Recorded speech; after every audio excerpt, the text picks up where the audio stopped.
ஜீவவசனம் கூறுவோம், சகோதரரே சேர்ந்தே எக்காலம் ஊதுவோம். கர்த்தருடைய நாமம் உயர்த்தப்படுவதாக. கிறிஸ்துவுக்குள் அன்பானவர்களே, இந்த நாளிலும் ஜீவ வார்த்தை ஒன்றை நாம் கேட்போம். 1 தெசலோனிக்கேயர் 5வது அதிகாரம் 22ஆம் வசனம் இப்படி சொல்லுகிறது: பொல்லாங்காய் தோன்றுகிற எல்லாவற்றையும் விட்டு விலகுங்கள்.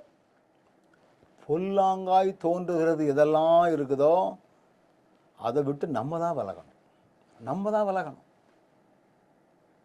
பேராயர் என்று சொல்லிக்கொண்டு தன்னை பிரபலமாக ஆக்கி கொண்டு அலைகிற ஒரு ஊழியரை எனக்கு தெரியும்.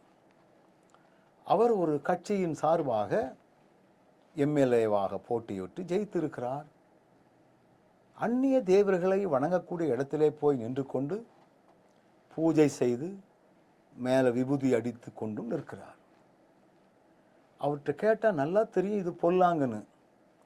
ஆனாலும் நான் ஒரு கட்சியில் வேலை செய்கிறதுனால அவர்களோடு ஒத்து போகணும் அப்படிங்கிற ஒரு எண்ணம் அவருக்குள்ளே இருக்குது. நான் ஒருவேளை அந்த போய் தெய்வத்தை வணங்கினாலும் உள்ளத்துக்குள்ளே இயேசு தான் இருக்கிறாரு அப்படின்னு அவர் சொல்லிக்கொள்ளலாம். நல்லா கவனிங்க, எதெல்லாம் பொல்லாங்கு என்பது எதெல்லாம் தேவன் விரும்பத்தகாத ஒன்றோ அவைகளை விட்டு விலகுவது தான் பொல்லாங்குக்கு விலகுவது. வேதத்திலே நிறைய காரியங்களை குறித்து வேதம் சொல்லுகிறது.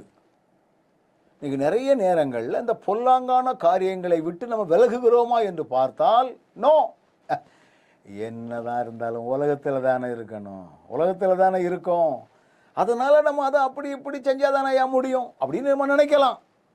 வேத வசனம் சொல்லுகிறது, ஆண்டவருடைய வார்த்தை திட்டமாக சொல்லுகிறது, நீ விலகு.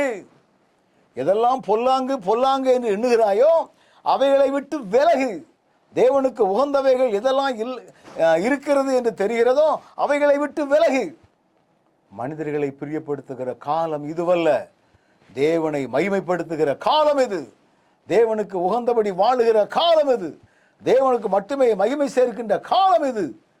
பொல்லாங்காய் தோன்றுகிற காரியங்களை விட்டு, பொல்லாங்காய் தோன்றுகிற எல்லாவற்றையும் விட்டு விலகு அப்படின்னு ஆண்டவர் சொல்கிறார்.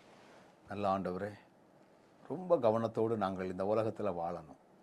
பொல்லாங்காய் இருக்கிற காரியங்களிலிருந்து எங்களை விலக்கி காத்து கொள்வதற்குரிய கிருபைகளை கொடுத்து வழி நடத்தும். இயேசுவின் நாமத்தில் ஜெபிக்கிறோம் நல்ல பிதாவே, ஆமென்.